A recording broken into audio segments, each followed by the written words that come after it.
I'll take care of you now. An early breakfast for my pet.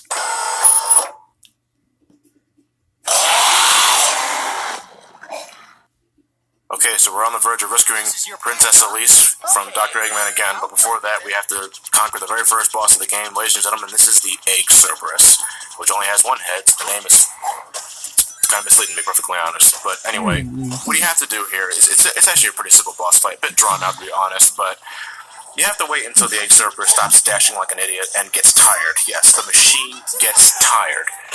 When it's out of breath, you have to, circle it around the back, homing attack the tail, and grab onto its lightsaber antenna. At that point, you can control the Egg Cerberus, and you have to make it crash into a wall. It takes about 4 hits to kill, but if you manage to lead the Egg Cerberus into one of these statues, you can do double the damage. That's never explained, and I'm not about to question anything to make the boss battle go faster. It's A-okay by me. But, when you take when you do more than half the damage, you can reveal the Egg Cerberus's faceplate.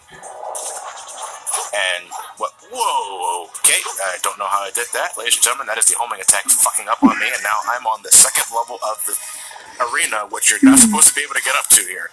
In fact, if you paid close attention to Sonic there, I was actually floating above the ruins, because I'm guessing the hitbox is larger than the actual model itself, and that's just wonderful. That's just great. Anyway, what I was getting to earlier is that when you take about half of the Egg Cerberus' health, the faceplate on his head gets removed, and now you can homing attack the face to confuse it a bit, but even if you do, it doesn't give you enough time to circle around the Cerberus and grab the tail, so to me it's really pointless. There's no point attacking the face. No, just wait for it to get tired, circle it around and just do the same thing you've been doing since the beginning of the fight. The boss fight really isn't that hard. Every once in a while it'll jump on the second floor and try and do this incredibly predictable stomping attack, and then sometimes it won't even bother jumping on the second floor and just trying to stomp you altogether. And for some reason, that time the Cerberus decided not to get tired anymore. I guess it just realized it was a machine, and it shouldn't be getting tired in the first place. But since I'm taking a little longer than I should be here, and my rings are not really that, numerous to begin with, I'm not going to get a very good rank in this fight.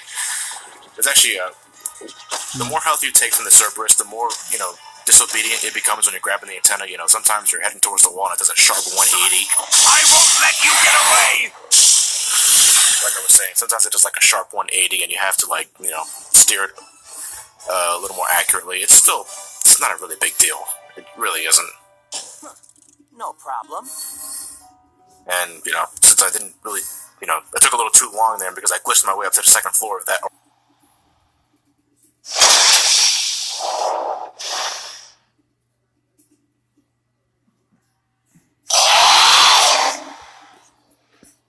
Oh, that was pretty damn fast. Okay, first boss of the game, Shadow the Hedgehog, is the Egg Cerberus, and for the most part, the Egg Cerberus behaves exactly like it did in Sonic's scenario. It's a bit more difficult, though, this time around, because, well, for one thing, if you remember back in Sonic's scenario, you can end the Egg Cerberus boss battle pretty quickly by leading the Cerberus to run into one of the statues on the wall, which will take half of its health away. There are no statues or any kind of spot that you can run into in this arena that'll cause the Egg Cerberus to lose more health than usual. So you pretty much have to guide the Egg Cerberus' head to a wall 4 times in order to end the boss battle. Way this time too, though really it's not much of a big deal. Like, you have all these watchtowers and searchlights, but they go down real easily the moment Egg Cerberus touch them. So really, what's the point of them being there in the first place? There are also a few Eggman's mechs scattered around the entire arena, but because the arena itself is so big, they're really a non-issue. You should never, ever have to worry about the mechs in the first place. Just focus on the Egg Cerberus, and the battle is pretty much just as easy as it was in Sonic's scenario. Though there is one major difference between Sonic's battle and Shadow's battle, which we'll be getting to very soon, actually.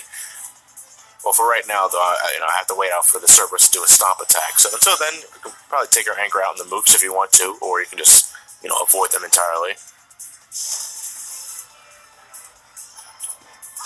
And actually, because Shadow's attack has more range, it's a bit easier to attack the tail. And of course, the more health you take away from the Egg Cerberus, the more disobedient it becomes. And when it only has half of its health left, it will pull a quick 180 before reaching a wall, so you just have to guide it a bit further in order to damage it. And then when it has 3/4 of its health gone, you have to... It's going to do 2 180s, which can be pretty annoying. But in the process of doing a 180, there will be times where Shadow will lose his grip on the antenna. Yes, you have to keep an eye on that, as you see right there.